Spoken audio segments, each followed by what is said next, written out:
Hello, hello, citizens of the world. Shaba Speaks here. This is my Thursday program where I talk to people all over the world about topics related to health, wealth, and relationship in order, of course, to inspire, empower, and connect. And today, oh my God, I have such a beautiful, amazing guest, and I can hide from you that I am super excited because I just did find out that Dr. Malak Trabelsi Loeb is actually Tunisian. Oh my God. So I've been giving her virtual hugs and virtual kisses because she's actually a Mediterranean like me and we are neighbors. So excuse me if I get excited to have a guest who is like part of my country. So Malak, welcome, welcome, my beautiful dear friend and neighbor. Thank you so much. Thank you for having me. And thank you, my beautiful lady who inspires. And I see your talk and I see your energy. Actually, I see it from far away, but today I'm here and I could feel it. It's exciting. I love it. I love it. Thank you for having me.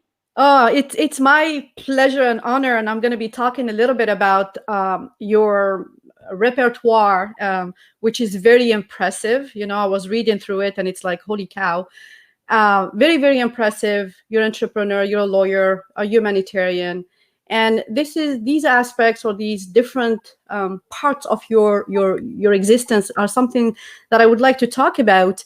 But really, what is going to be a little bit different on my show today is the fact that I'm going to do a dual languages, like two languages, and it's super exciting. Some of you who have been following me know that I've been doing a program on Wednesday in English, and I'm doing it in Arabic on Fridays, just to allow people who don't speak English, you know, to be able to understand more. And Alhamdulillah, Malak here is from Tunisia, and she speaks like me, Arabic and French. So we're going to be playing with two languages, English and Arabic. So أهلا وسهلا فيك Malak. اهلين اهلين حبيبتي. شيء يعني حلو انه انت جزائريه وانا تونسيه ولهجتنا لا جزائريه ولا تونسيه sometimes. انا المشكل انه كثير من الجزائريين، انا زوجي سوري عشان هيك بتكلم شامي، وتعلمت انه بحاول اتكلم بطريقه انه العالم كله يعني الدول العربيه والعرب يفهموني. لما بتكلم جزائري ما بيفهموا علينا، بتعرفي كيف؟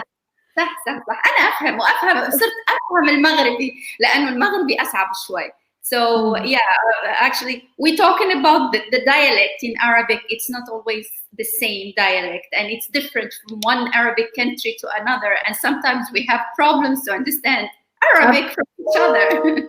Absolutely. So we're gonna be doing then like question in English and then switch it in Arabic, inshallah. That way we can have a diverse pool of people who can understand. So those of you who only speak English, be patient when we switch to Arabic, and when we switch to Arabic, be patient on the English part. So Habibti Malak, just quickly, can you introduce yourself to the audience? Because I can't, it's way too long. So I would rather have you present yourself to the audience. This thing is sometimes it's not disturbing, but it's like where I start from. Actually I am Tunisian. I left from Tunisia since probably 20 years ago. I moved to United States. From United States I came to UAE. From UAE I'm here and I got married to a Belgian guy and I have a son. And I am between UAE and Europe, Brussels. I finished my bachelor degree in law and economics, double major. Then I've done my first master in international European and public law. Then after that, international business law. I got what you call it, I got specialized into international business law, international space law, and I practice. A lot of people, they say lawyer, but I say I'm not a lawyer because I'm not supposed to be a lawyer in UAE because I don't carry the nationality. Here, it's one of the countries that if you don't have the nationality, you cannot access to the profession. So we are legal advisors. So I am a senior legal advisor in a law firm. and I am practicing here in UAE. I practice internationally. I have law firms in different countries I deal with. I take cases and contract review and everything internationally. We started after the peace initiative with Israel. Now we have law firms there that we are dealing with. So there's access to justice in the two countries from both sides, which is exciting. And out of all what is about politics or whatever, we are human beings, and justice should be served to everyone.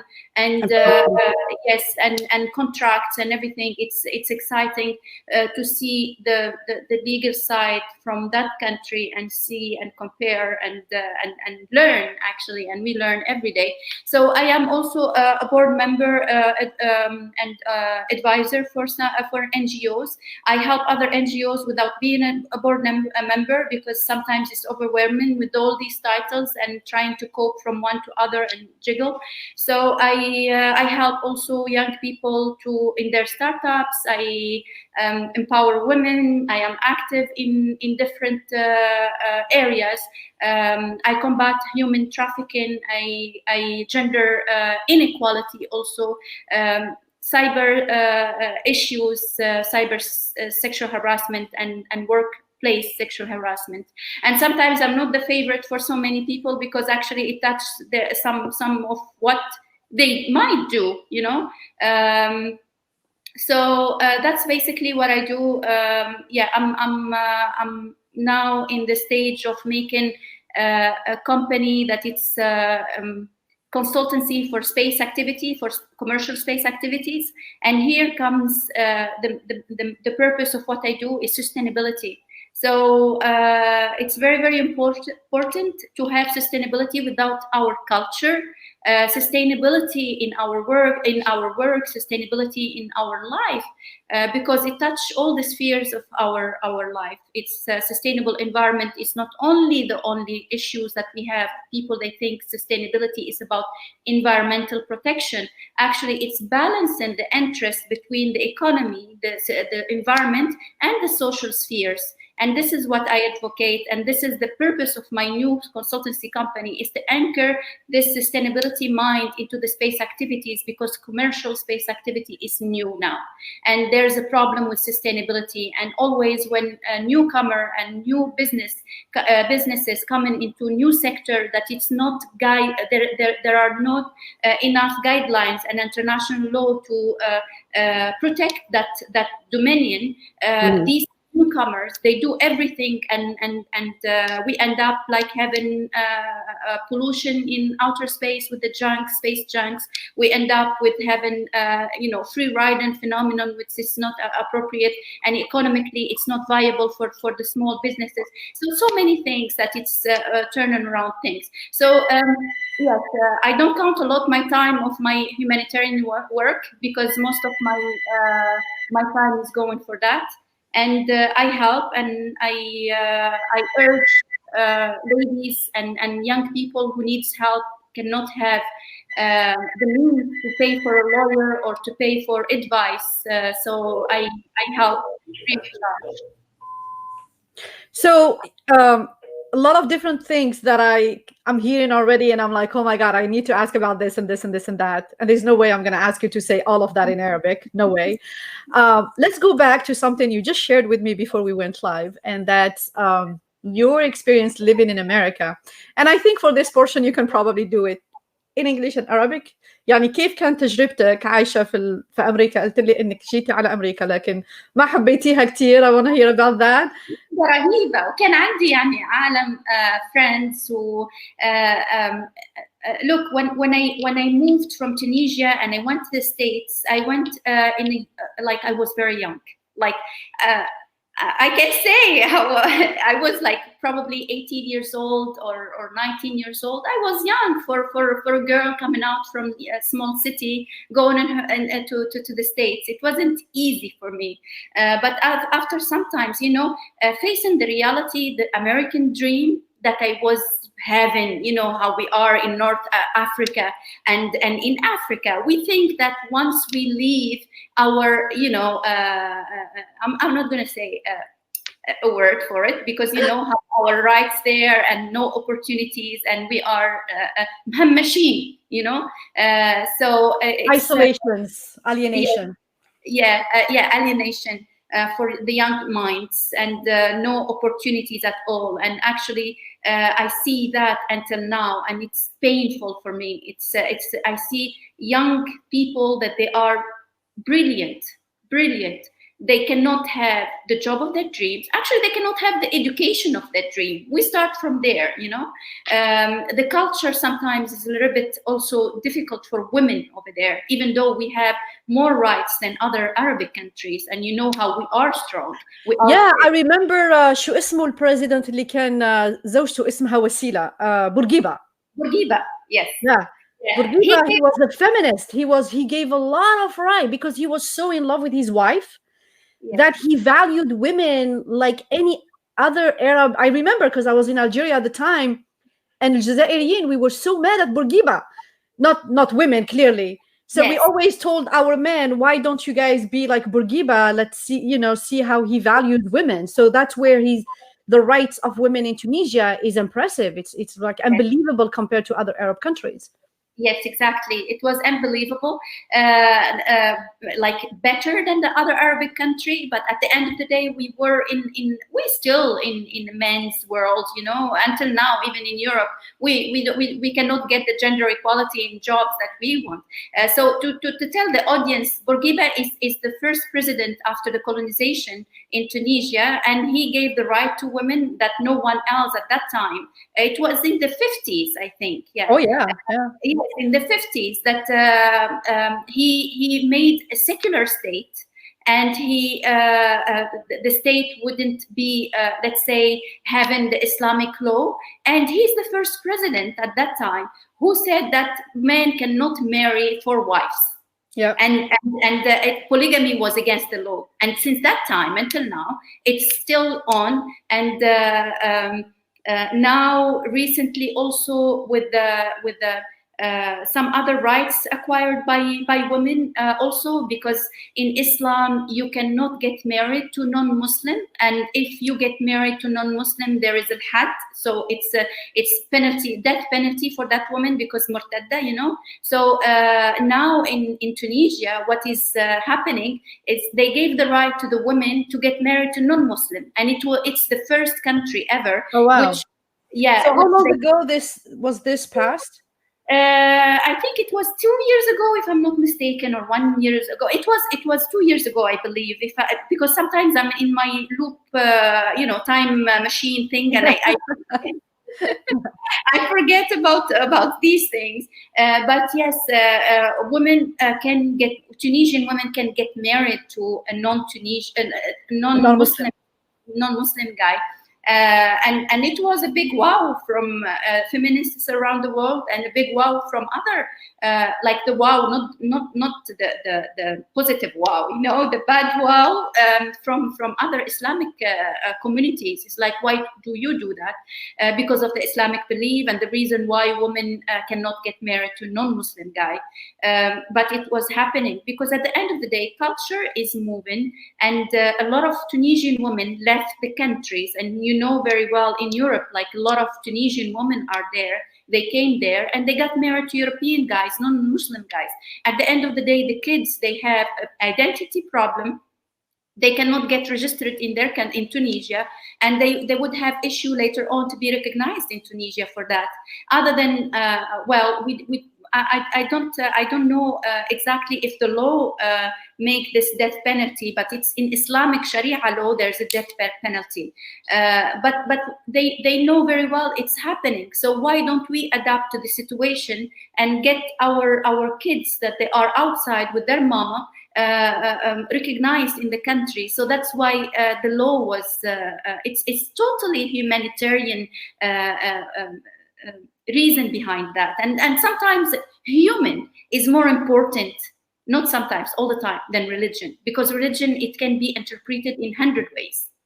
Well, I mean, I don't want to, because I did an undergrad in Islamic law in Algeria, so I do get it, and I do understand the concept of it.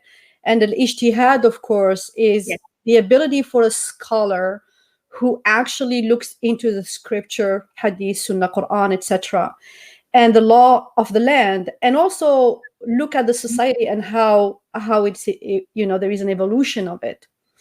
And fortunately, and I always said that, I feel like the majority, I'm saying majority because there are some progressive Muslims, the majority of Muslims or scholars, they are protecting the power that they have into what they do and interpret and establish from religion. And they do not understand that Allah brought us Islam and religion to guide us for the betterment of humanity, right? For people to come together, love one another, care for each other. And that changes with the evolution of time and the mind. Yes, in terms of emotions, we're still the same as our father Adam, but so much has changed about who we are and who we aspire to be, that at sometimes the law, whatever it is, needs to look at our needs and the need to protect humans from, like even when you go to the Maslow hierarchy of needs, the survival, the safety, and etc. And a religion is here to help us create that safe environment where we fulfill certain needs, but we are in a safe, protected way. So I wish our scholars open their minds a little bit, not just about this topic, but so many different things that our young generation are, that's something that really is worrying me a lot. But we see our upbringing, our young generation just walking away from the religion because it's letting them down. It's letting them down in a way that it's not understanding their needs. It's not understanding the changes that are happening, the crises they're going through. And instead for religion, as it's presented by these extremist scholars, and I'm not trying to be undermining the work of anyone, but I believe there is a disconnect between religion and where people are, especially our young adults. And this is dangerous. This is a danger for us because we cannot afford to lose our young Muslims. We need to understand what are their needs, and we need to speak their language as well. So I'm happy to see that there is actually some movement where people are changing how things are, because what you lose by not doing it is much more extreme than what you gain.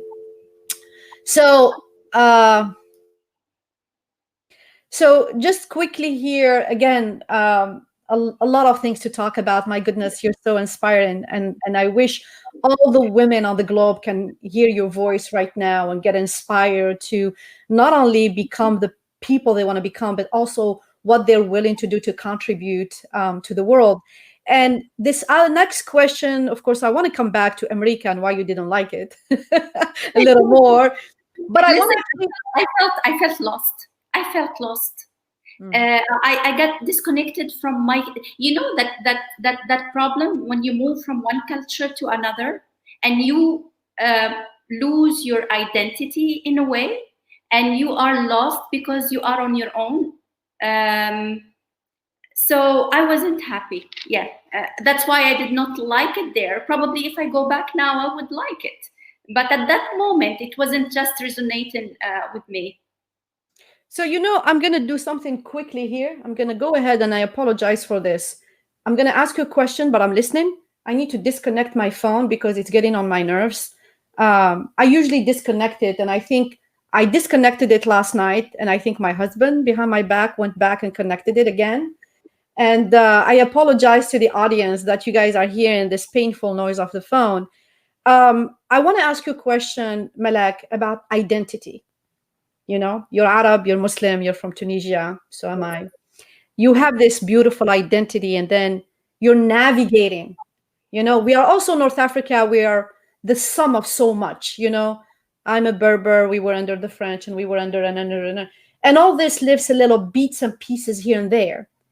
And I am interested to see how you define your identity, being heterogeneous this way.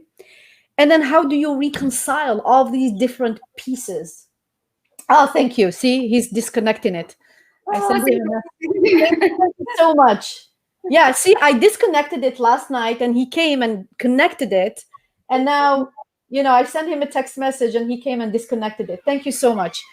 So I don't have to leave you. But back to the topic of identity. How do you reconcile, Malak, all these different pieces that sometimes they conflict, And this is a very important question because identity, especially for North African, is such a huge issue and people have a crisis in identity. So how do you talk to me about it? Well, actually, our problem as North African women is within our identity since we are there.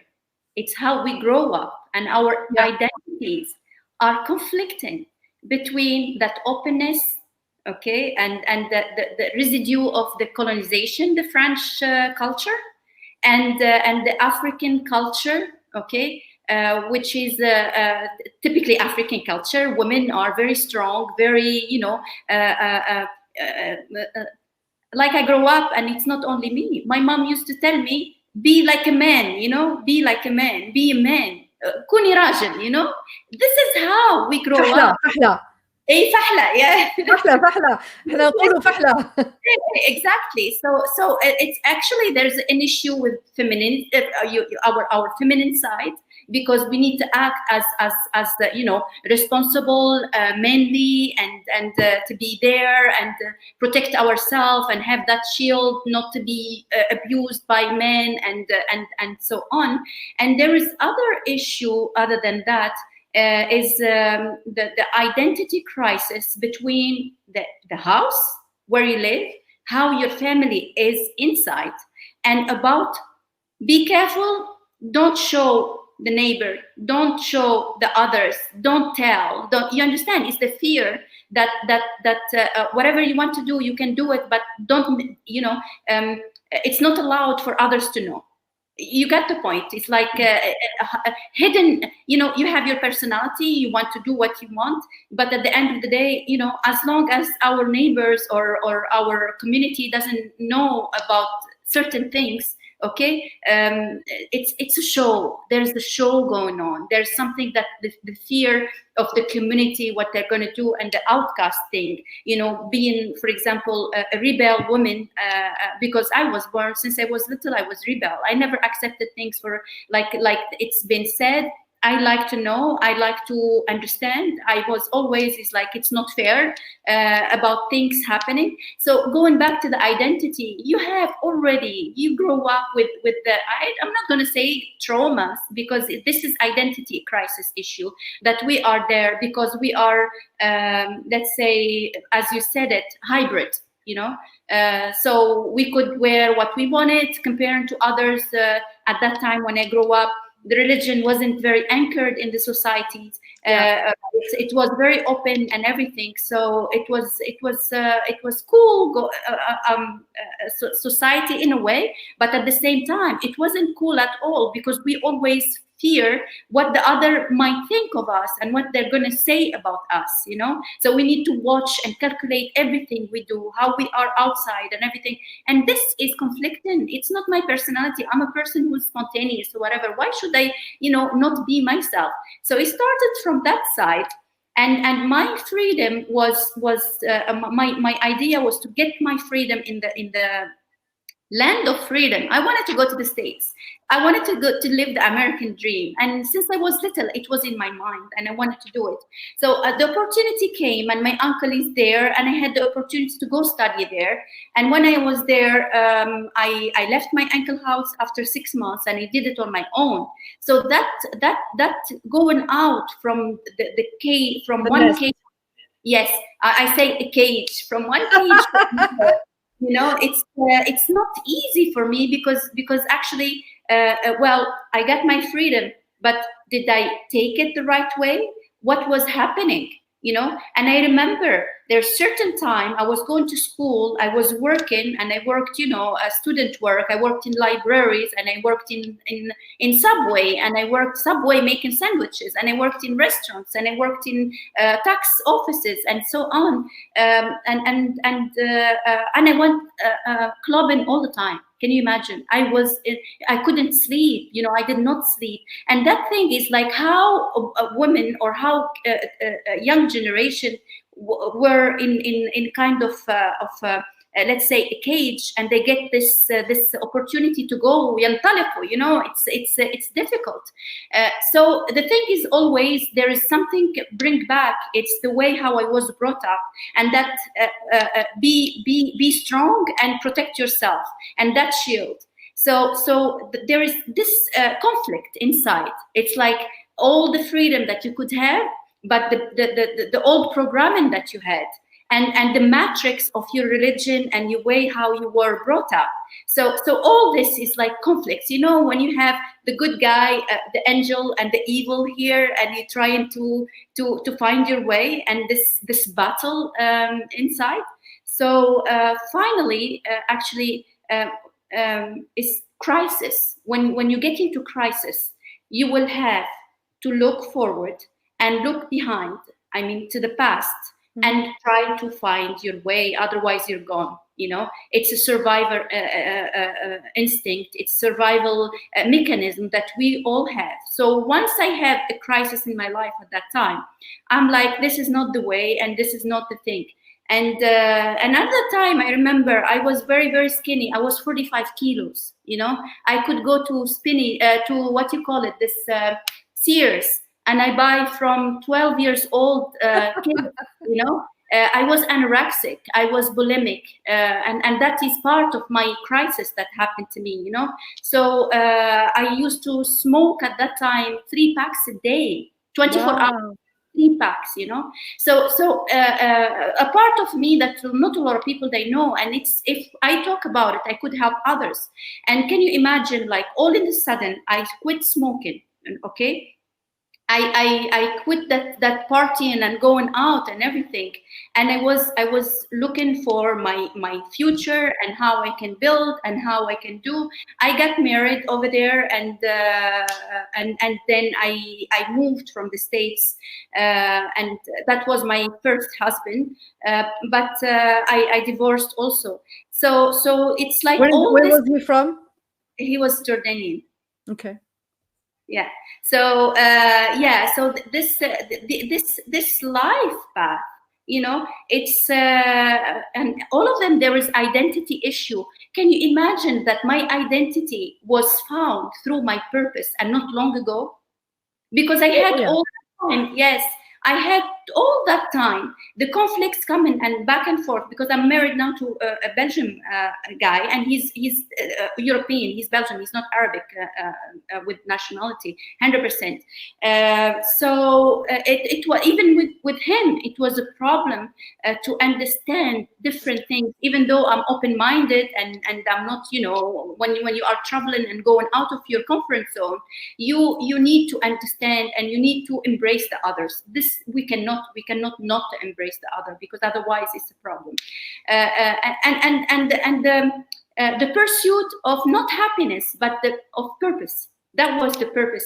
Because since I went out of Tunisia, I had that anger in me, which turned into purpose now. Is I wanted to change something. I wanted to do something. I'm not happy about the situation, not my situation, but the situation of where I was, the situation of education, that I couldn't get the education I wanted over there, the situation of the parents, that they push you for one goal, but if you don't make it, you lost everything because of that push. You need to be doctor. You need to be doctor. The day I couldn't be enter into med school over there, I see everything black in my eyes. It's like I couldn't fulfill the promise. I couldn't make it. So it was like, I'm a loser. I'm a failure, So going from that, and this is a part what I do right now. I try to also raise awareness to parents about child education and the way how a child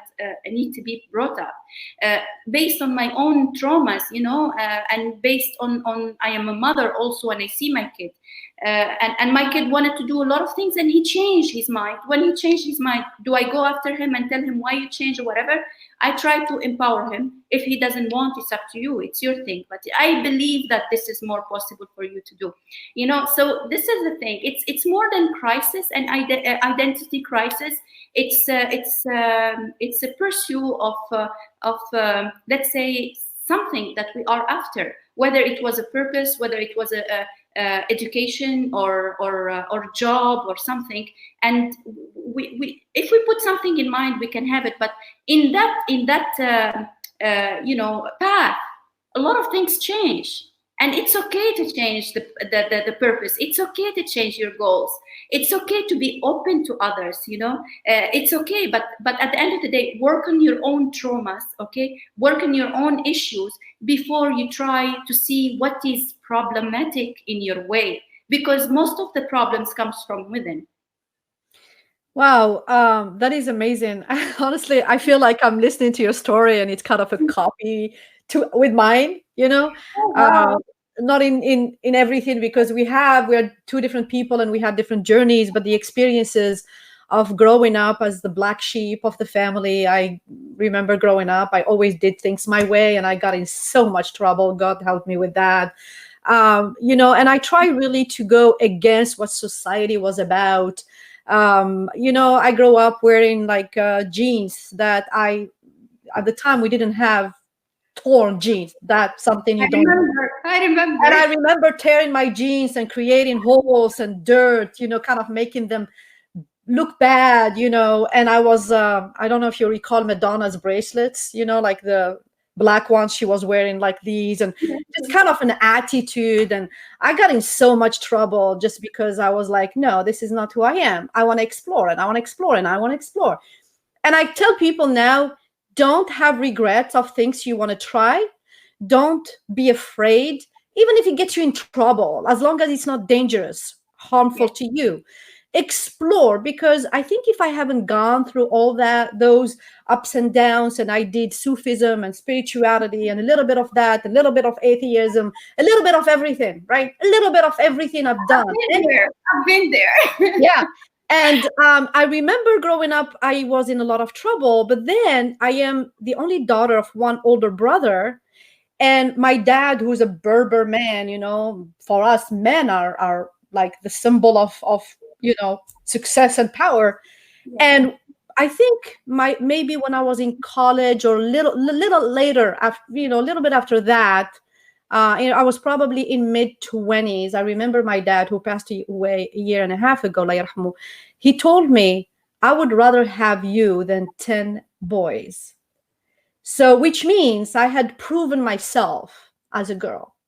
And really, this discussion maybe also is a call out for women, especially the young women who live in Muslim countries and Arab countries, who feel like the second-class citizen, that don't be afraid and pushing the bar, because yes, it might get you in trouble, but this is truly how you are going to learn. Because a lot of women, especially now that I'm out in the public eye, approach me and they're like, oh, how can I be confident? Oh my gosh, you're so confident. How do you do that?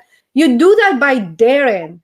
You should just go and dare and don't give a heck about anything, Take a risk. Yeah, so your brother, your father, your cousin is going to yell at you, even spank you and push you around. But that's really what's going to build you. And I recall being, you talk about anger. Holy cow, I was so angry for the longest time. I was angry because I didn't understand why I was living a life that was so either abusive or unjust or unfair or unfulfilling. And I blamed God for a long time about that. But as I started my journey in personal growth and exploring and finding my calling, I realized that all the difficulties, the challenges that I went through were actually there for me, not to me. What that happened is that they made me stronger. They made me fight for what I believed in. So when you go through a crisis, a difficult time, a challenge, Don't tell yourself, oh, God is mad at you, he's punishing you. God does not operate like that at all. That situation, first of all, you need to understand the law of attraction, that you attract a lot of what's happening in your life, right?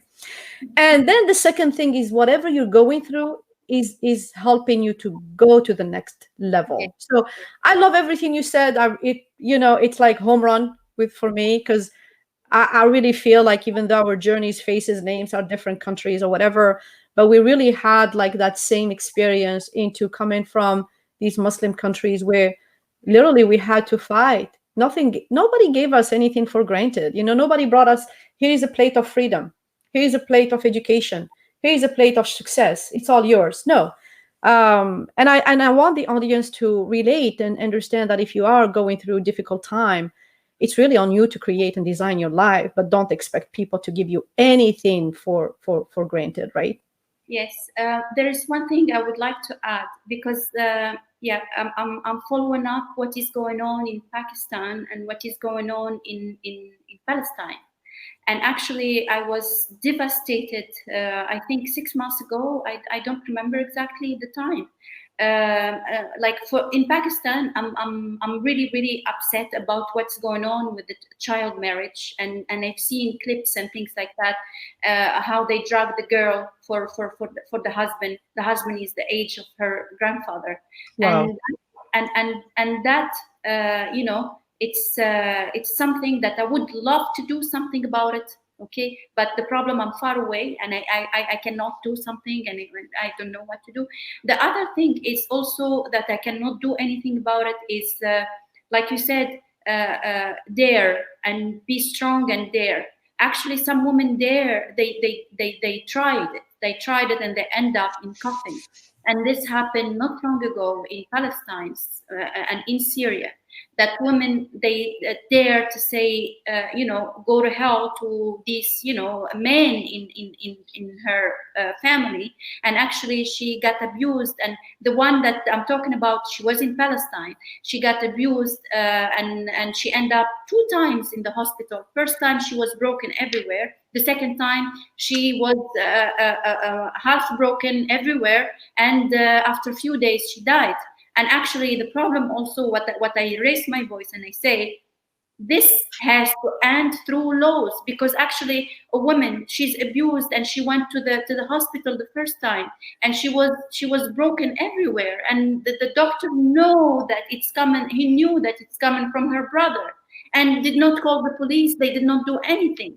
So I think we should talk out loud and make campaigns and awareness about these kind of things, because others that they are there, like doctors, people in the police stations, policemen, and so on.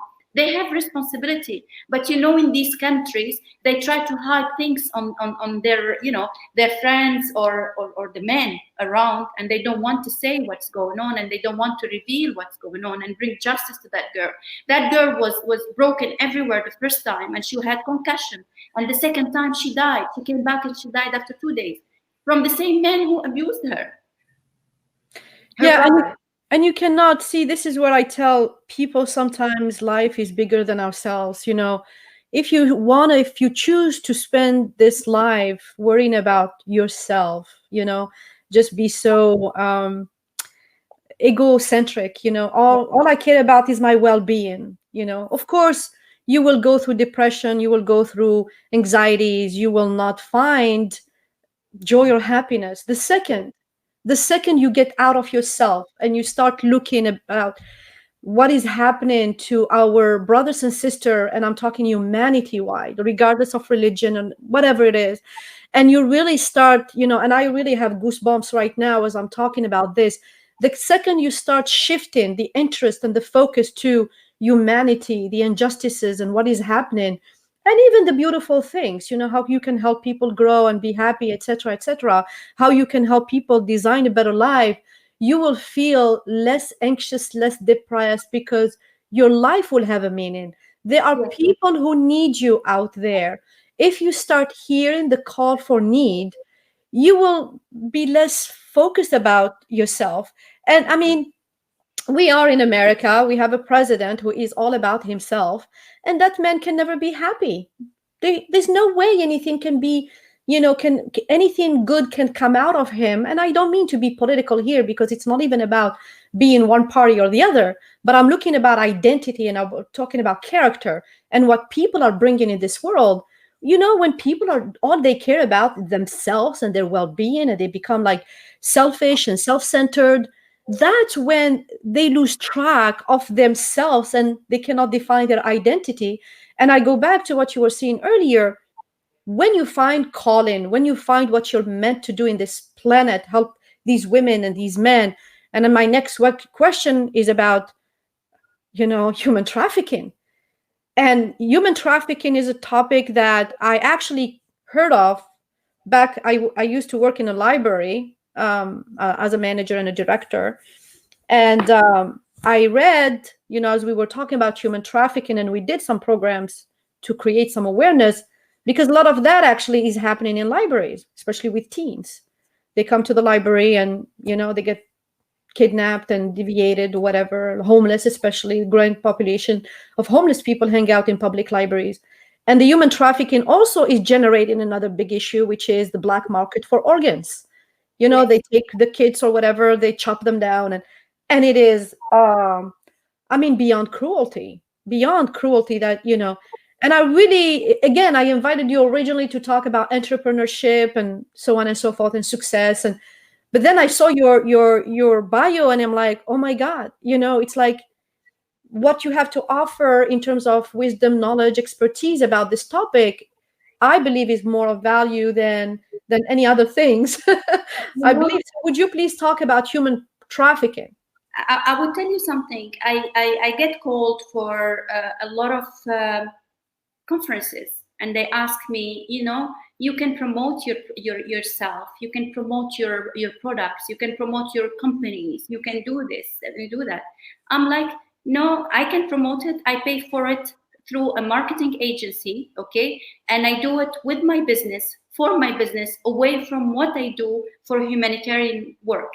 So you get the point. So I try more to raise awareness with what is, or talk more publicly, what is more important for humanity than selling my product or selling my image or whatever. I don't need that, And this, going back to something that you said, character is very, very important. Before I go to the human trafficking, and you talked about the U.S. president and how everything about him, whatever. I'm known in the community. It's like, stay away from her if you are not genuine.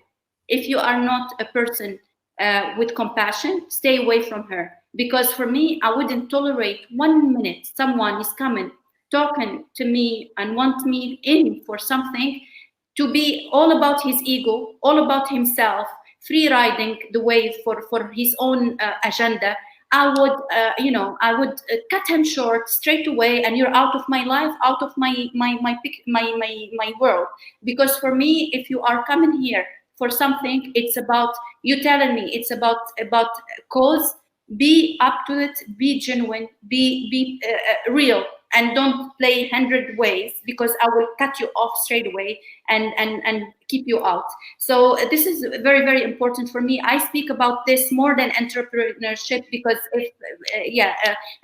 so many advisors out there, but this thing, human trafficking, first of all, it's dangerous to speak about, okay? Also gender equality and human rights and workplace harassment. Also, I speak about. Can you imagine how many jobs before I got refused because they got scared of me, because they don't want me to enter into an organization, okay, and reveal things.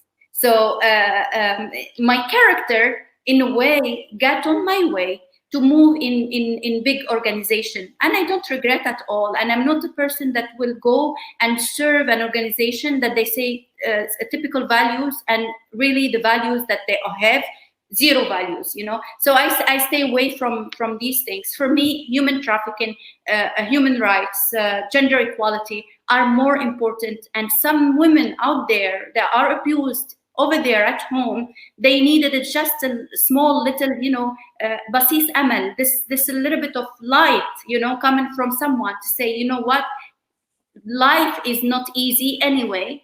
Go ahead and risk and get out of that abusive relationship. And it happened with some women I know, and they got a way out of it, because usually when there's abuse, there's always financial issues, and I try to help with that to get a jobs and so on.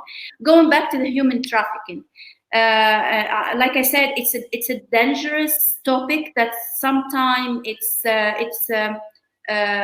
like for me, for example, I get a lot of threats with people that I called and to release the girls.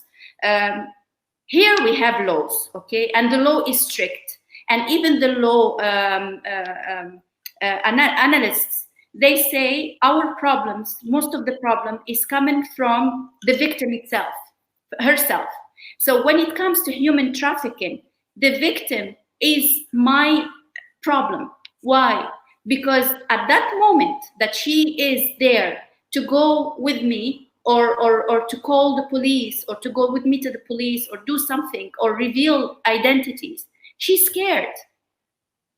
And usually I do more with the women, okay, because a lot of women that are coming here through fake employment contract coming from Africa.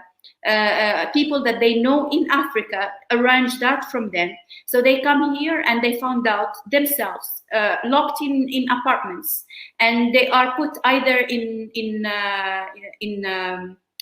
housemaid job, forced one, and she cannot do anything, and she's scared because actually she gives they get things from them, you know, to for that, and they know over there their family, so they are scared. And or they are put into prostitution, okay, and this is also another problem. So I try to get to raise the word that if you are trapped in any kind of situation, or you know someone in your community is trapped in that situation, let me know. I risk sometimes girls I never knew before, and I try to put her somewhere. She doesn't have any place to go. I bring her home. And this is a risk for me also, to bring someone home that I don't know. But I cannot let that girl spend the night outside in the street. You know, sometimes also I found myself buying tickets for these in order to go, or to settle their issues within their visas, or doing things. I remember someone from church, he is helping also, and he told me sometimes you need to be careful because it can be dangerous. These guys are dangerous people. Now, human trafficking as a crime itself is difficult to prove in in front of the court when it goes there, or even to make the case itself. You know, and I have talked about different laws from one country to another. The problem is the understanding of the human trafficking crime itself, and understanding by the authorities, not here, but I'm talking everywhere. And here they are very, very strong at that. But the problem, like if I cannot prove or the victim doesn't want to talk, they cannot do anything to her.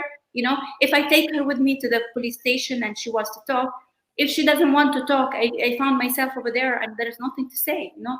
So there's awareness need to be generated. So how do you see this awareness? What system, what structure needs to? I know that this is a conversation, and I'm sure that people will be listening. But what structure needs to be in place to create this level of awareness that there is action? Yes, actually, first of all, the number one thing, okay, most of the recruitment is happening through internet. Okay, so when they recruit for these girls, to tell them, come, I have a job for you and everything, they choose their victims. The victim is a poor lady. She is in Africa, most likely, what I faced here, coming from Uganda or from Nigeria, or coming from like these main two countries, you know. So they are coming from these two countries. So what they do, they recruit them through platforms like Facebook. Okay, and they recruit them also through direct offices over there in their countries. So the ones that I met here, they came through their countries, offices over there. But the offices normally in here, in UAE, we have one rule. It's saying if you are coming for a maid's visa, okay, you need to apply from there and need to be legitimate. But what they do, these people, they fake papers that there is a company here will get them, and what they say, they bring them in tourist visa. So there's no control from the immigration here to know that this job is legitimate or not, because they come through tourist visa, and when they pay very much like big amount of money to these people over there to get them the visa and to come. So I know some women, they sold their houses in order to pay them to come to this country. Wow. So when we go back to the issue of getting it, let's say getting awareness, how is responsibility of the Africans. They are there who ladies especially, or NGOs who got voices to raise awareness there, because I cannot reach them. So what they do is they do that over there, and they tell them, you know, you need to be aware, you need to know how to, if you want to go to the Gulf countries or GCC countries, you need to know where you are going. You need to do it through legitimate company. You need to do it, you know, the proper way. Don't sell your things and don't pay that much, you know.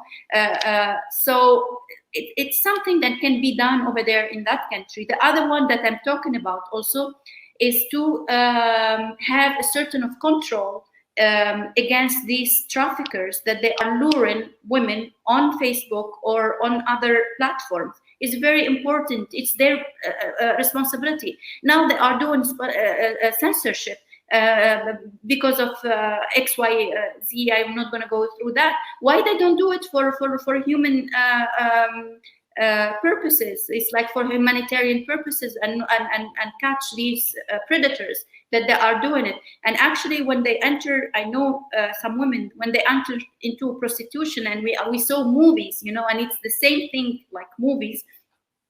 It's difficult to get out of that nest, you know. So that way out is very, very difficult. And there's one thing is very important also, is the after getting out of that nest, after getting out of that abuse and that use and that trafficking things, is how to reintegrate these women into the community. Here there are organizations and public entities that are doing it, okay? But the problem when they go back to their countries like Africa, how they are gone and how they are integrated, actually they will find themselves doing prostitution over there also. So, you know, it's a cycle. It's a cycle. It's a big issue, and it's like, sometimes I feel myself so down, and maybe people, they don't understand why, they think I'm moody or whatever. But it's not like that, because when I go through one day like this, and I try my best to rescue someone from that, and I couldn't even make it, and I see how life is and how humans treating each other, it comes on me. At the end of the day, I'm a human, and I try to help, but I fail in that task. It weighs a lot for me. It's not easy for me. And I find out a joker on Facebook, trying to say things, you know how they are with the social media, trying to put people down and whatever. I'm like, oh my God, I don't want to deal with you. You are the least of my worries right now. Just go away. And that's what people need to understand, especially for some who are in the public eye and they are influencers and public figures. That really a lot of what is, comments and interactions, they are unwanted, and they're really sometimes hard to even welcome in your life, because you just have so much going on. Like you say, that things that really matter, things that are meaningful. Yeah. And then some people from nowhere, they just ask you about things that are not relevant, and you're like, I really don't have time for this. It's like, and I wish people can understand that if messages are not responded right away or things like that, it's not because, oh, now you don't even want to talk to me or things like that. It's more, yeah, there are all these things that needs to be done. But I hear you when you say, you actually use the word fail in helping the person or saving the person. again, I mean, you are in those shoes, and I'm trying to empathize and feel what it is for you. But I probably would say it's not really failure. It's somebody you can help and somebody you can't. You know, at the end of the day, we're humans and we're limited in how much we can do.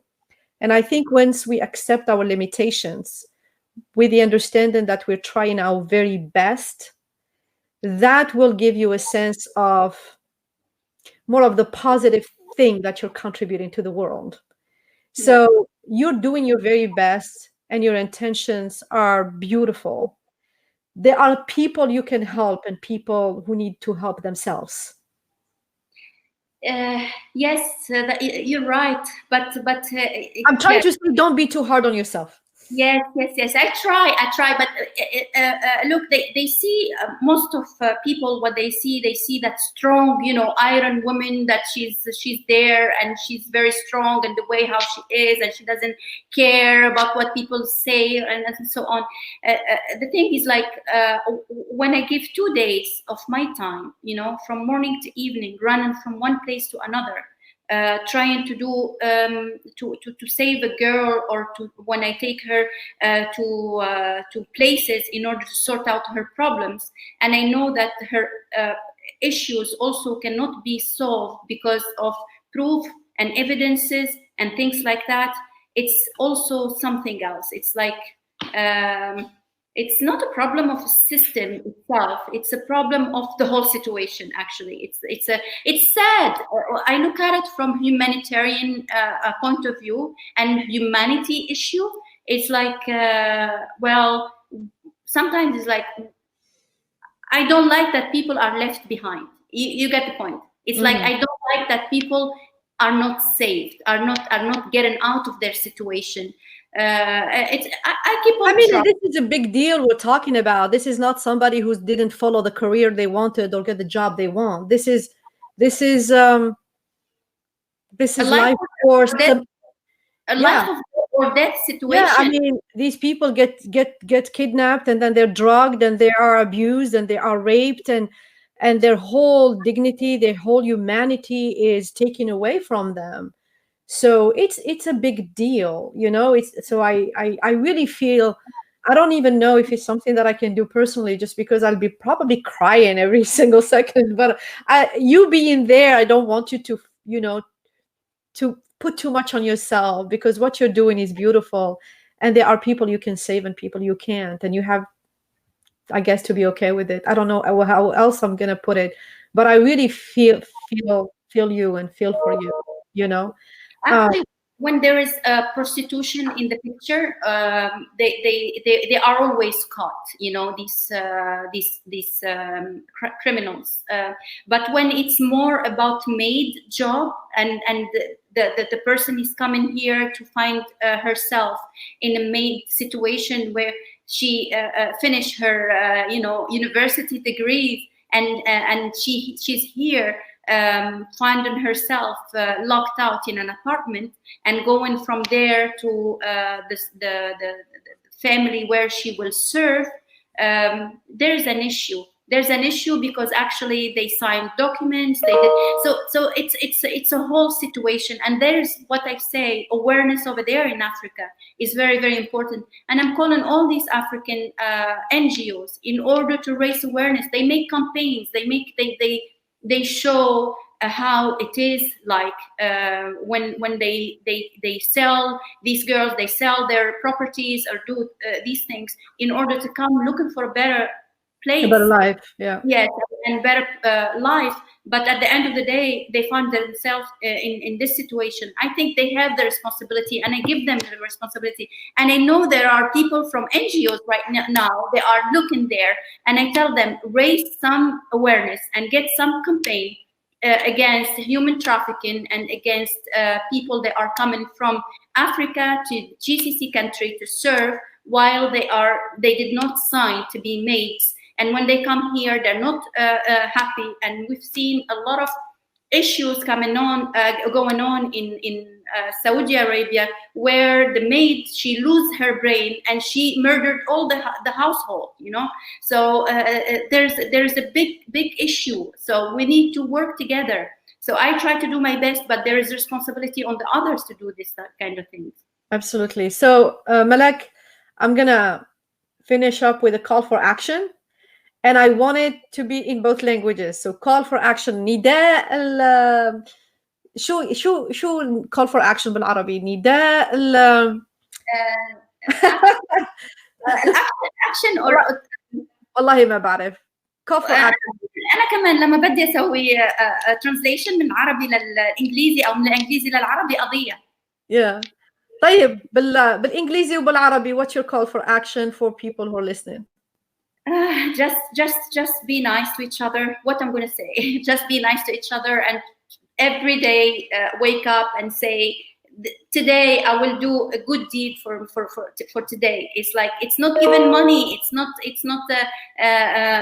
trying, financial things, because I know very well that the problem with the financial situation right now is difficult, and some people are worried to give the money for the wrong guys, so the best thing is like, what is find a cause, a noble cause, to try to support, not financially, but with your own way, with your own action. Every action counts. And when they tell me before, you cannot do anything because you're alone, I'm not alone. Now I have a lot of people that are there, you are there, I have others that are around, and we are touching lives, and we are making a difference. And one person can make a difference, and it's a ripple effect, it's a butterfly effect, and it goes from one person to another. So do something for good, for a noble cause. Choose gender equality, choose women empowerment, choose anything, human trafficking, choose anything. People, they are active on Facebook, share some posts, abused women situation, shed some light. Any noble cause, share posts, talk to others, see what you can do. Actually, I will say something also. I'm organizing a conference because of COVID-19 issues and the rise of suicidal trial and suicides, the issue with women who lost their jobs, the issue with the abusive behavior that is coming worse and worse inside the household. So we decided to make a conference from woman to woman. A lot of powerful women, they are coming, they are influential, they are there. I have a lady that she spent 16 years in jail for her no to the totalitarian laws in her country. She will talk about her situation. We will have roundtables, and I would love to have you there, Shaba. I'd be honored. Thank you so much. So it will be a platform. Women Weekend is not an organization, and it's not going to be an organization, because what I want to do a platform that women are there, they are interacting, helping each other, looking for a cause, trying to group each other for their purpose and mission that it is, whether it's women empowerment or finding business opportunities. I'm not involved into any let's say monetizing, or I'm not thinking about any monetizing for that. I don't want to enter into that. Like I said, if I want to do business, I do it straightforward and not through platforms and things, So it's about grouping women to help each other, business-wise, empowerment-wise. Whatever you have in mind, you can just find the like-minded and group yourself together. I'm there. I help with everything I can, and we go forward. This conference is going to be on the 5th and the 6th of November. So 2 days conference. We will have ladies from all over the world. I have Australian, I have Belgian, I have Africans, Tunisian, now Algerian, so American, and each one would have her different topic, and it's women and COVID-19 challenges and the way forward. Wonderful. Last month in September, actually, I started a panel of conversations. I don't know if you saw it.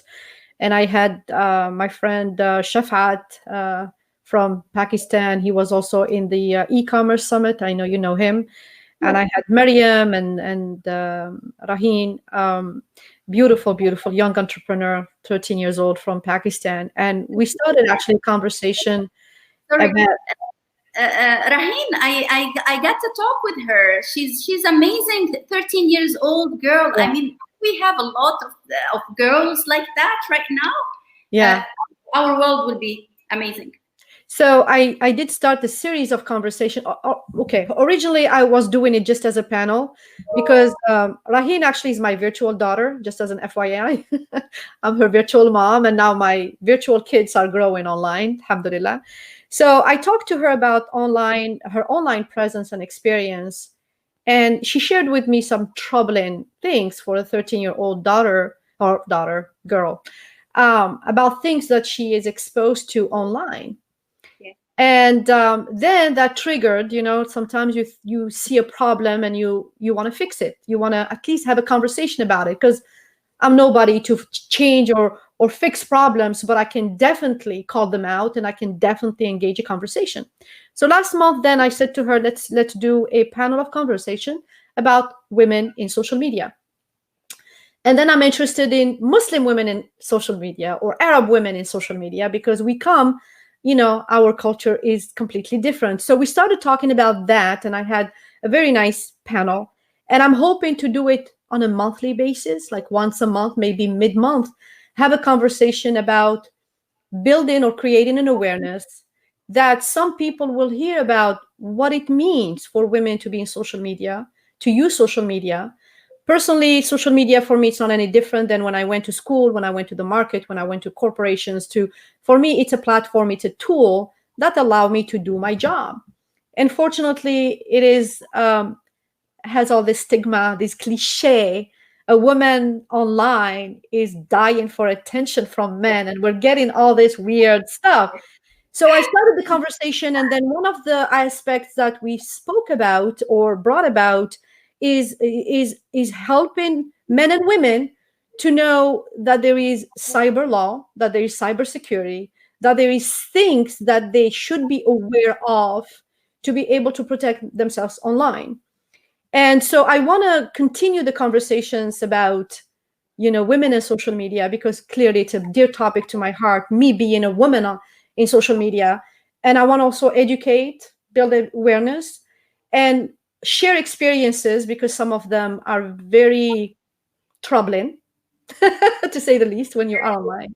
So I would love to have you at our next panel to talk about women in social media.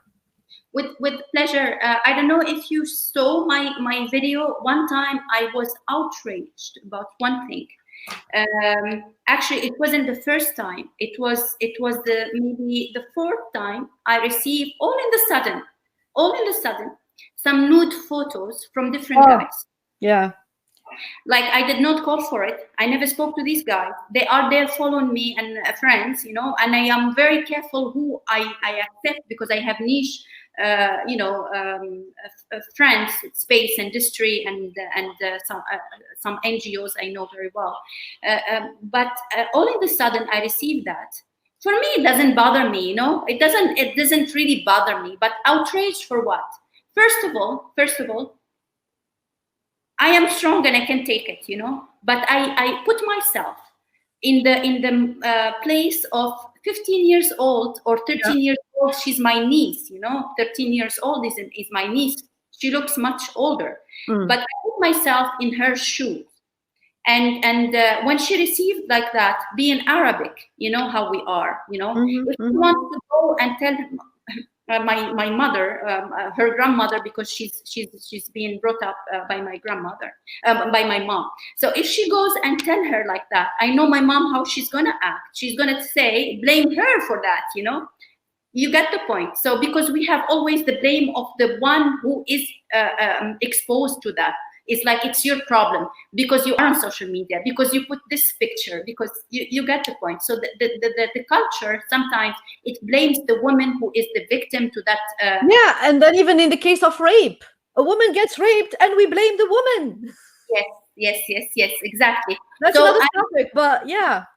I was driving, you know, and I made a video, and I say I'm fed up of this thing, and we grow up, and it's not about, you know, you need to put your you know, that thing that you think about all the time as men like that on the side, and grow up and this and that. And for me, it doesn't bother me that much, but it bothers me for the others that they don't have voice to speak, and this affect them, because I know very well, innocent girl, she received that, you know. I'm married, I'm old enough or whatever, and open-minded, and it doesn't bother me. But if I was that innocent girl, she's 13 years old, okay, and she received like that, she will end up by being banned from using internet. Yeah, you know, traumatized. There is a trauma coming with it. yes. So I was like, I spoke about, you know, the funny part, a lot of people, they thought that it bothers me, and they try to, you know, don't worry about it, just ignore. I'm not going to ignore, I'm not going to. And some others, they told me, why are you addressing this issue? I'm like, you know something, if you ask me that, you don't know me yet, because I will not see something wrong and I don't say something. Yeah, you know? same here. That's actually why I started this conversation about women in social media. You know, I was dealing with it personally, you know, like you say, all these inappropriate photos, you know, and it's like, um, I'm not here for this kind of attention. Alhamdulillah, I'm happily married. You know, I am here because I believe that I have a calling, that I have a mission, and the internet is just the tool that I'm using. And so I don't understand why men think that, you know, there is a woman online means she's starving and dying and hungry for and then Facebook or social media, they're not dating sites. They're not dating sites. This is not Tinder. This is not Match.com. This is not where a man come to me from that sexual slash romantic, whatever it is. You know, I don't know how their brain even works, if they understand the difference between a sexual instinct and a romantic desire. I don't think really men can distinguish between the two. But Facebook is not a dating site. And actually, I was thinking about doing a big banner on my profile where I say, this is not a dating site. This is a platform for people to connect, inspire, empower, learn from each other. And so I started exactly this because I wasn't feeling bad for myself. I was feeling bad for my virtual daughter, who actually at that time was 12 because she just turned 13. And she's dealing with this stuff. And it's like, what kind of individual will think of a 13 or 12-year-old girl, or even a 20 or a 50-year-old woman, and think to themselves, she's doing a talk about inspiring people. Let me send her some nude photos. Yeah, that would inspire. I don't understand the relationship. I simply don't. If I am out here talking about women issues, about humanity, about entrepreneurship, what in the world did I say or do that would make you think that anything that is sexual or romantic or flirtatious is what I was talking about? Help me understand that. So people who turn around and send these nonsense messages, I want to marry you, I want to date you, and I'm married, and then other inappropriate, I don't understand the connection. Have I said anything that welcomes, opens the door? Absolutely not. So I go back to آية من القرآن اللي بتقول في قلوبهم مرض. في قلوبهم مرض. يعني there are people who are ill in their hearts, and there is nothing we can do about it. It's their problem, not mine. Yes. So yes. I will keep doing what I'm doing because I have a mission. I have a calling, alhamdulillah, that I found. There is no stopping me. And people have to choose. Either they deal with their whatever illness and sickness and try to be better people, or they just keep on doing what I do, is I just remove them completely from my world and my circle, because truly I don't need that. And I block people and I just remove them and unfriend them and whatever. I kind of just, so this is kind of a good message to people. Behave yourself and understand what the speaker is about, what the audience, and behave that way. So I really would love to have you in those panels. With as well. pleasure, of course. Actually, you know something, it's like I remember the first time when we agreed to come to the show, then it did not happen, and later on it's like I was looking at you and we started speaking Algerian. I'm like, oh my God. Yeah, Yeah. Blood and everything, and I said Yeah. to you, you speak Arabic? No way. Then after that, I found out that you are Jazairiya, mashallah, and Tunisian and Algerian. We love each other so much. So, Oh yeah, we do. Yeah, Yeah, alhamdulillah. we like food wise and everything. We are even cooking the same. And I've been to Tunis actually a few times. I love it. The market too. It's beautiful. It's amazing. Yeah, I love it. I've been to Libya. رحت Libya, but I never been to Algeria yet. Well, Inshallah. you're my guest after coronavirus, inshallah. We can actually do North Africa. How about that? We need to connect to a Moroccan, and then we can do Tunisia, Algeria, and Morocco, and interview different women. How about that? And even Mauritania, I would love to go to Mauritania because they I've never been. have a very similar culture, and it's amazing. Mauritanian women are very, very nice ones, and I would love to. Let's do it and do kind of events in different places and connect with women and that about empowerment and connection. I think I love the idea. Yeah. I love it too, and you are my guest in UAE also. Anytime you want. Just a backpack and we go on the mountains and we go everywhere. I love it. I think it's a great idea, inshallah. Well, Malak, thank you so much for your time. I love you, my dear sister. Thank you for all you do. Thank you for what you're doing. Thank you for your beautiful heart intention, and I mean, speechless. Habibti, same thing with me. And I will send you the Woman We Can thing, and we arrange, and I would love to have you talking. And I will check with Raheen also if she wants to be there. Oh, she's my co-host. Oh, for your event. Okay. Yes. So it will be amazing, and I will send you an email to explain, and with pleasure. And let's make this cyber bullying and this cyber sexual harassment. Let's make an action about it, because I'm trying to find a solution law-wise, and put like a wall of shame to put these guys' accounts there. But the problem is, like, most of them, they are hiding behind fake accounts. So I'm trying to figure out like what we can do other than just reporting these people, in order to not let them fake another account and come back and try to chase other women. So I will. Yeah, tell me. No, I was thinking, because I feel like social media platforms, like the CEOs and whatever is behind them, are now finally started to pay attention to what is appropriate, not appropriate. Like, for instance, Facebook, they just removed all these QAnon accounts because they are fake news propaganda and whatnot, and they're causing a lot of harm. So when you talk about laws and how you can really impact and make a difference, one thought would be, I think if we do, if there is an advocacy, if there is a movement around it and people talk about it enough, and it's always starts somewhere from even just this conversation and build on it. If there is pressure, and I know social media, it's all about algorithm. So maybe the social media companies are willing to actually listen and take action by designing algorithm that actually identify these fake accounts, for instance, or any activity that is, kind of flagged, and remove it altogether. That will allow some level of protection to the user. Again, it's like just you said the law, and I'm like, okay, how can we put pressure on social media, coders and algorithm designers and stuff like that to actually create a protection? If the users, then the users feel safer because there is actually an algorithm or a system that is created with them in mind, especially when you're of a certain age and not be exposed to certain content. It was just like me thinking, that's all.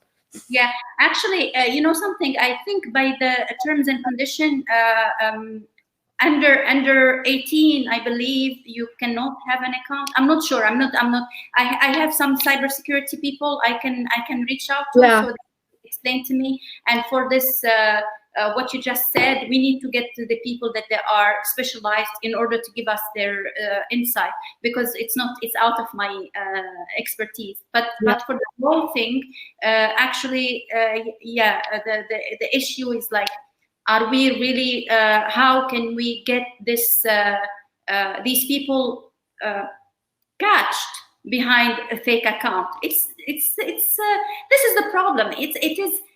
Are you ready to go to the police station for this kind of thing, you know, and open a case and do this? There are a lot of criteria in order to open a case against someone for cybercrime to meet, and this one is not that issue that will open a case for. So and cannot even catch these people, you know.